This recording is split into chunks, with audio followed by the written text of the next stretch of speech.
At the will reading, my parents gave my sister $10 million and told me to go earn my own. Then Grandpa's lawyer stood up and read a secret he kept just for me. My mom started screaming. It was a warm September afternoon in Austin. When I pulled up in front of the old ranch house, the wind chimes on the porch clinked faintly. The same sound that once meant safety in summer afternoons filled with laughter. Now it felt unfamiliar, almost hollow.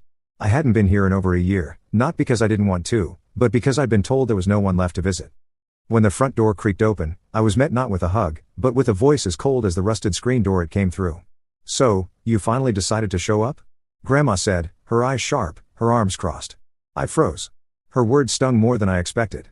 "Grandma, what's going on?" I asked, stepping closer.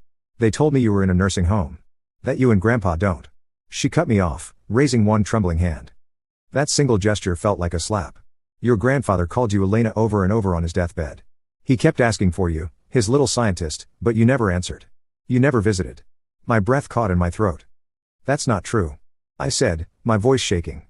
"Please, let me see the number he was calling." She hesitated for a moment, then disappeared into the house. When she returned, she was holding a small notepad, the corners worn, the pages slightly curled. She handed it to me. I recognized Grandpa's handwriting instantly, but the number on the page wasn't mine. Not even close. "This isn't my number," I whispered. "I've had the same one since high school." Her brows furrowed. "They told us you changed it when you went off to college," she said, her voice quieter now. "Said you didn't want to be bothered. That you wanted space. That you were ashamed of us." "No," I said, stepping back, my legs suddenly weak. I grabbed the porch railing for support.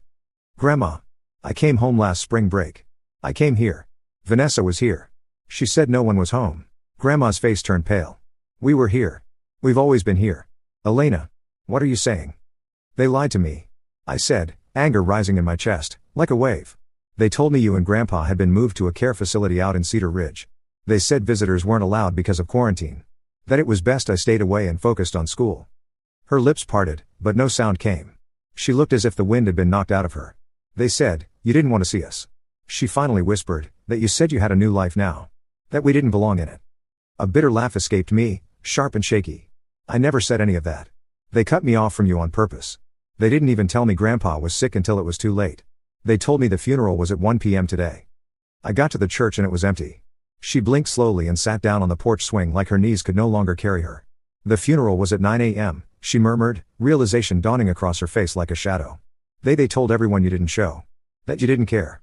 I swallowed the lump in my throat. I would never miss his funeral. Never. He was the only one who believed in me. The porch blurred as my eyes filled with tears. Without thinking, I dropped to my knees beside her and buried my face in her lap. For a long time we said nothing.